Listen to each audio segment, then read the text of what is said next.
இந்த மாதிரி பண்ணலைன்னா த்ரெட் பைப்பிங் கண்டிப்பாக கிழிஞ்சிரும். கிராஸில் வரணும் பீஸு, பைப்பிங் பீஸு 1 இன்ச்சு வர மாதிரி வெட்டிக்கோங்க.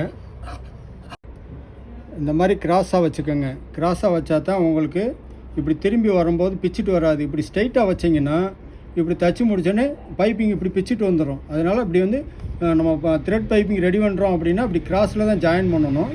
இந்த மாதிரி கிராஸில் ஜாயின் பண்ணிக்கோங்க. இப்படியே எடுத்து போட்டு லைனாக ஜாயின் பண்ணிக்கோங்க. எல்லாமே கிராஸில் தான் வரணும். இந்த மாதிரி வெட்டிக்கோங்க. த்ரெட்லேயே வச்சு காட்டுறேன். அப்போ இந்த மாதிரி வச்சு பைப்பிங் அடிச்சிட்டோம் அப்படின்னா இந்த ஜாயிண்ட் இங்கே வந்துடும், இந்த ஜாயிண்ட் இங்கே வந்துடும். அதே இது நீங்கள் ஸ்ட்ரைட்டில் போட்டிங்கன்னா இப்படி பிச்சுட்டு வந்துடும். அதனால் இந்த மாதிரி கிராஸில் ஜாயின் பண்ணிட்டீங்கன்னா பைப்பிங் சேஃப்டிக்கு இந்த மாதிரி தான் அடிக்கணும். இப்படி அடித்தா தான் உங்களுக்கு த்ரெட்டு வந்து கரெக்டாக உட்காரும். இந்த மாதிரி அடிச்சுக்கோங்க. இப்படி உள்ளே இந்த விரலை கொடுத்து இப்படி உள்ளே வச்சுக்கோங்க.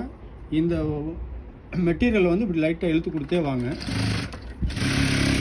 இந்த மாதிரி த்ரெட்டு கரெக்டாக வரும். இதில் வச்சு கரெக்டாக டச் பண்ணிக்க. அவ்வளோதான். இதே மாதிரி ரெடி பண்ணிக்கோங்க. உங்கள் டவுட்டு கிளியர் ஆயிடுச்சா?